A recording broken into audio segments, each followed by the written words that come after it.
Tom, you're a family man, author, professor, entrepreneur, even a town manager, man. Thank you so much for taking time out of your day. I appreciate it. Yeah, thank you for the opportunity. Absolutely. I wanted to get right into it because you referred to me from a friend about this book that you have that came out earlier this year called There Are No Politics in Heaven, A Recovering Politician's Guide to Christian Living. It's an interesting title. Definitely caught my eye there. What's this book about? What inspired you to write this book, man? Sure, I appreciate the chance. Yeah, so politics was my drug of choice. Okay. So, when I decided to write the book, I thought, what would be more interesting than writing a book about politics and religion? Right? The two things that nobody wants to talk about, right? But they really defined who I am as a person. Politics used to be the thing that defined who I was. It was the thing that I used for self-esteem and ego gratification. And I was very successful at it twice. I was the youngest ever elected in my hometown. And then when I moved to the town I'm in currently, I got back involved in politics, and it was kind of the worst decision I ever made. It really wasn't. I wasn't being authentic, and it really wasn't where I was supposed to be. So the title, it definitely catches your attention for sure. Yeah. But I think that the title was as much for me as it was for anybody else. That, politics or whatever your drug is of choice, whatever takes you away from spiritual, alignment, that's not in heaven. So learn the lesson. And, it took me 40 some odd years to learn the lesson. And I really wrote the book because I wanted to prevent other people from stepping on the landmines that I stepped on. Gotcha. I mean, you mentioned in that book you experienced a religious transformation. What was that experience like, and how did you come to know the Lord, man? Sure. So this happened about 4 years ago. I was, an elected official for the second time, and if you looked at me on the outside, you would have thought I had the world by the you-know-what. Like I had the title, I had the career, I had a second title and a second career. Married, 2 stepdaughters, beautiful home, beautiful community, 2 cats and a dog and a fish, and you would have checked off all the boxes, right? Sure. But very, very empty on the inside, and it was very unfortunate. So September 2015, I'll never forget it. It was really my darkest hour. I was suffering from anxiety and depression, like a lot of people, unfortunately. And, I was having thoughts of ending my life because I was not being true to myself. And I remember, looking back when I was writing the book, I couldn't even look at myself in the mirror. And that should have told me something was going on. That should have been an indicator. But I ignored the signs, and I just kind of suffered through the depression until the seminal moment for me was September of 2015. I was in my office at my full-time job, and I just remember crying out. There's nobody around. I'm on the floor. I'm on my hands and knees, and I'm crying out. And I'm like, I don't want to live this life anymore. I don't have the answers. I don't know what to do. Right? I always used to be the smartest person in the room. At least I thought, and I didn't have the answers anymore. And I heard a voice, and for me, that voice will always be Jesus saying, Tom, it's time. And I got up off the floor, and I looked around. There's nobody in the room, and I'm saying, all right, it's time. It's time for what? Like, it's not like when you go through a religious transformation, you flip a switch, and everything gets better overnight, and you're whole, and you're perfect.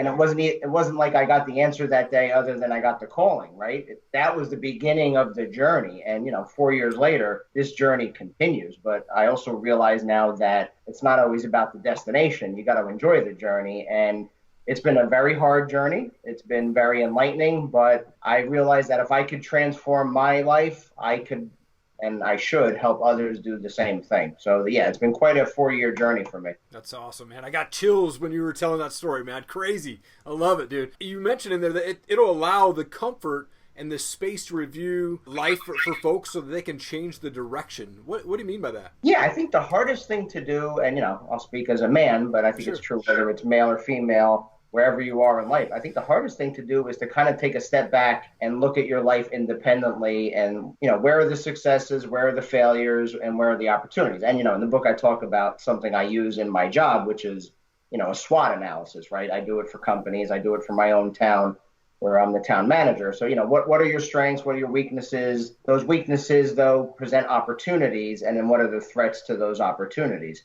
And it's very hard for people to do an internal assessment of their life and be honest and objective, right? Because like for me, it was politics. For somebody, it might be gambling, alcohol, pornography, affairs, drugs, whatever it is that takes them out of alignment and takes them away from God and from Jesus, that's the thing you got to dive into. And, for me, I did an intensive through a local nonprofit. I spent 5 days with other men, deep diving. You go back into the womb and you relive the pain of your childhood. Because, let's be honest, a lot of this goes back to formative years of childhood, how we were raised, what we were exposed to, good or bad.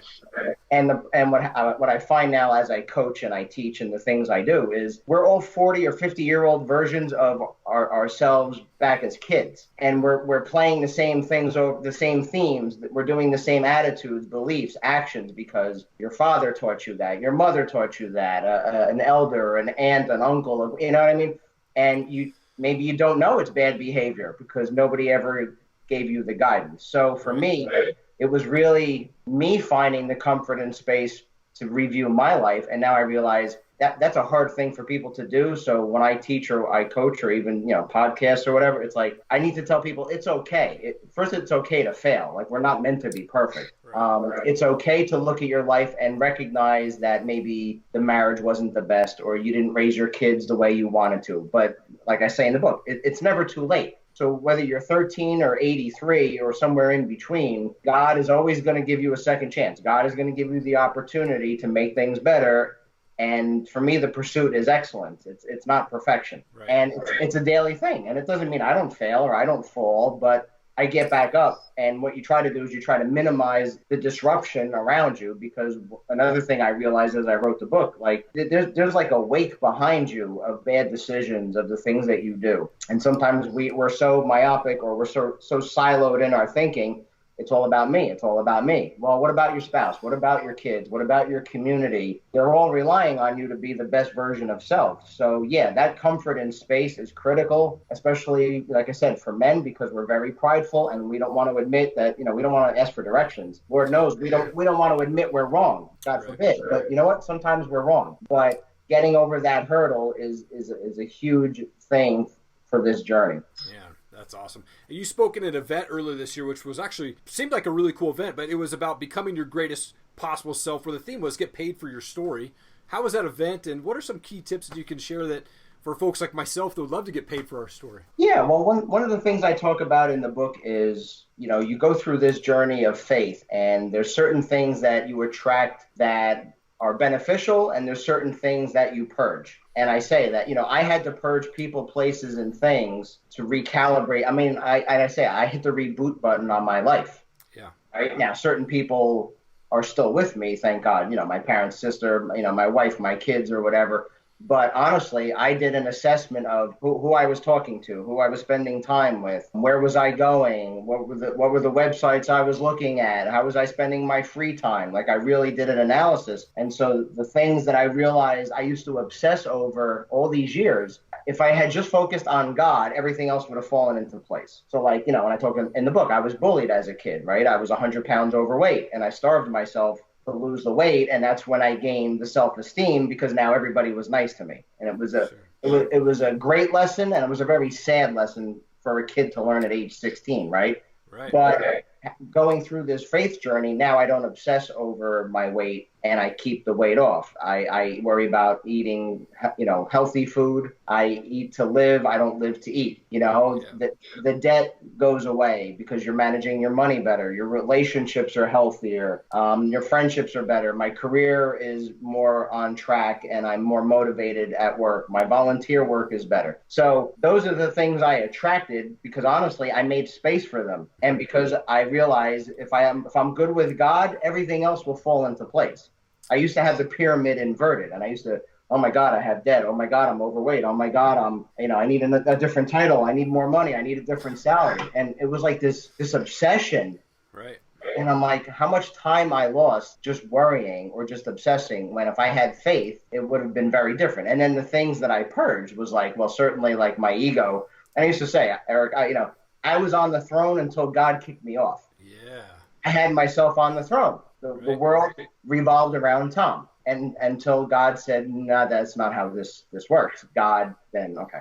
So whether it was ego or narcissism or low self-esteem or those types of things, like those are the things that got purged because of this journey. So in terms of, success in career or attracting money or, the law of attraction is if you're right with God and you're in alignment, God will open those doors. And the example I use, so when I shut the door on politics a couple of years ago, I made the decision not to run again.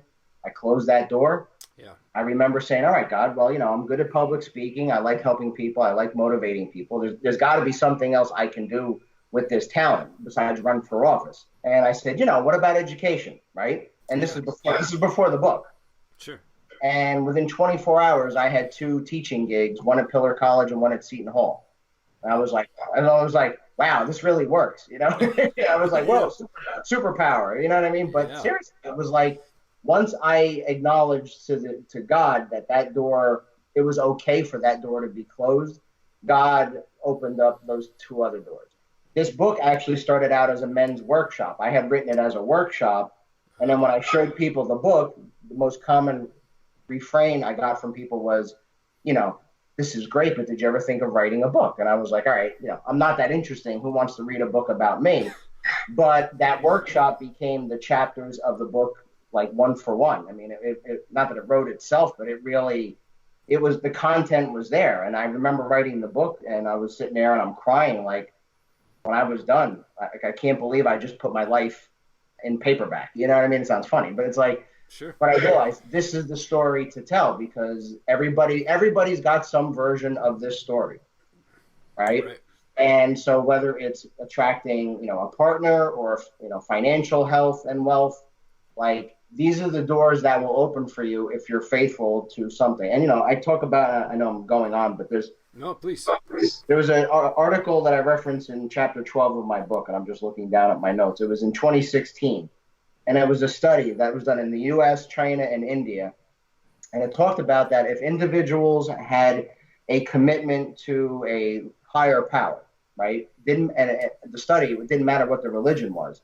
But if there was a transcendent power that you focused on, you were 50% less likely to suffer from anxiety, depression, and thoughts of suicide. And I say in my book, if you could bottle that, you're the next $1 billion pill, right? But I'm saying, like, we don't have to bottle it. Like, it's already out there. And, for me, it's my faith in Jesus and my faith in God. That's the message. Get out of your own head and believe in something greater than yourself. Love people, support others, and you'll change not just your world, you'll change the world of people around you. You really will. Wow. Man. So cool, dude. So what's next for you, man? Do you have speaking gigs coming up? Or are you working on a second book? Yeah, so I definitely am enjoying the speaking gigs. Now I get to speak at colleges about my journey. Men's groups, I had a great session this past weekend with some men. That was great. Organizations. So yeah, it's interesting. And, you can tell I'm a very type A type person. And I've had to learn how to let go and, let God and lose some of the control anxieties. And it's like, I've done interesting interviews. I've done interesting podcasts. I'm part of an online series with 20 other people called Living Inspired that, the person coordinating it is out in California. Colleges are interested in having me come and speak. Churches are interested in having me speak to their men's groups. And that's what's great about this is, I have an idea of where this is going, but God's got the wheel. I'm along for the ride, and it's a great ride. And I just know that all these speaking engagements and the things that I'm doing now are they're enriching for me personally. But when I get feedback from people and I can see it in their face that I hit a nerve, and, I really want to hit a nerve. Like, I'm being very direct about this. This isn't, for me, this is life and death. This is marriages that get saved. This is changing the trajectory of children. This is improving organizations. Like, this is all hands on deck. How can we love each other and how can we help each other? And I think, the speaking engagements, maybe there's another book. I've edited 2 other books. I'm on my 3rd. So, it's so interesting where my life is in 2019 that 2020 hopefully will be my best year ever. But I'm grateful for whatever doors that God opens for me because he has always been faithful to me, even when I didn't deserve it. So I'm grateful. It's true for us all, man. Absolutely. Absolutely. Well, I have one last question for you. I'm a music guy, so I wanted to transition to a fun question. I always love to ask my guests, but do you have a favorite band or favorite type of music that you like to listen to? So growing up, my dad was definitely a big musical influence with the Rolling Stones and Elvis Presley. And my mother, Engelbert Humperdinck, Johnny Mathis. So nowadays, it's funny. Now I listen to a lot of Christian music, and here's a quick funny story. So when I was a kid, I took guitar lessons from a well-known jazz guitarist here in New Jersey. And I used to be very frustrated as a kid because all I wanted to play was Van Halen. Right? And I was like, I don't want to play jazz, like jazz. And it was like real jazz, right? Yeah. Fast forward 30 years later, I listen to jazz music. So, you know what I mean? Like, that's my comfort. So really jazz music, classical. But I love country. I love rock and roll. I think having those lessons really just gave me a general appreciation for all music. But when in doubt, some version of the Rolling Stones is usually on the playing on the iPhone. So yeah, awesome. Well, also, Tom, I wanted to give you an opportunity just to give a shout out to anybody that's on your team or family, whoever. The camera's all yours right now, man. Sure. No, I'm grateful to you. I'm grateful for everybody that supported my book and all my endeavors. I ask people to go check out my website, nopoliticsinheaven.com. My book is available through the website or on Amazon. I am strong on social media. I love LinkedIn, Facebook, and Twitter. People can follow me on those platforms as well. But really, I'm grateful for any opportunity I get to talk to people because I think there's a lot of people suffering in silence. And my message to them is those days are gone. You're a child of God. You're loved, and there's support for you, whether it's, my book or some other. There's so many great books and podcasts and things that you're doing. So there's great opportunities to support people. And, there's two choices. There's love and there's fear. Choose love, and we could change the world. So I really appreciate you giving me the time. Absolutely, Tom. Thank you so much, man. I appreciate it. Thank you so much for hanging around. Really appreciate it. If you'd like to see more videos from Top Rated MMA and the Bearded Biz Show, please click the playlist and also hit subscribe to our channel. Become part of the Top Rated MMA and Bearded Biz community. We would really appreciate your support. Also, please leave a comment below. I will read and respond to all of them. Thank you so much. Have an awesome day.